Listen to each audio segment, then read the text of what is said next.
भाटी साहब, इनका आर्ग्यूमेंट है कि क्या हज के बारे में ऐसा वो बोल सकते हैं कि वहां से ट्रेन खाली चली गई, वहां से लोग नहीं पहुंच रहे हैं हज के लिए। उनका ये कहना है कि आप हिंदू धर्म और हिंदू आस्था से जुड़े हुए पर्वों पर ही ऐसा बयान क्यों देते हैं। स्पेसिफिक सवाल है। फर्क केवल ये है कि हज के नाम पर अरब के अमीर वोट नहीं मांगते।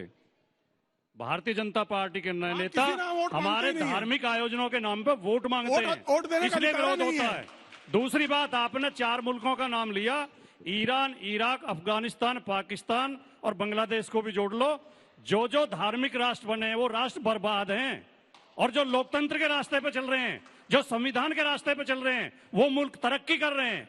तो क्या आप इस देश को बर्बादी की तरफ ले जाना चाहते हैं? मैं एक बात बड़ी जिम्मेदारी से मैं भाटी जी का सम्मान करते हुए उत्तर दे रहा हूं कि धर्म को मानना क्या देश को बर्बाद करना है?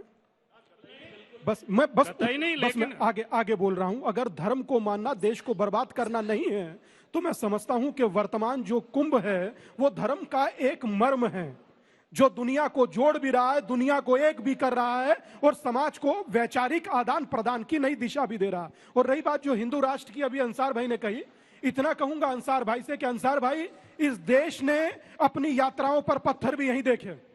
इस देश में कोई यात्रा तब तक मुकम्मल नहीं हुई। सर, मस्जिद के सामने नारे भी देखे हमने। Let me complete. सर, मस्जिद के सामने नारे भी हमने देखे। मेरे सुनिए ना दादा, क्या बात कर? मगर उसके बावजूद भी मैं यात्रा की छोड़िए, ये भारत है भाई साहब, यहाँ शव यात्रा पर बिहार के अंदर पत्थर पड़ जाता है, समझ रहे हैं?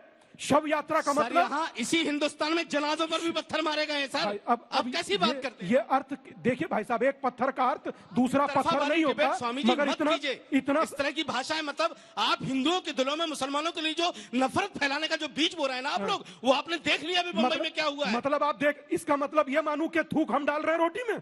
जो डाला उसको सजा दो ना। पूरी कौम को क्यों लपेट रहे हो? बोलते क्यों नहीं हो आप? पूरी कौम को क्यों लपेट रहे हो उसमें भाई? पूरी कौम बोले ना भाई, क्यों लपेट रहे हो आप उसमें? पूरी कौम का क्या लेना देना उससे भाई?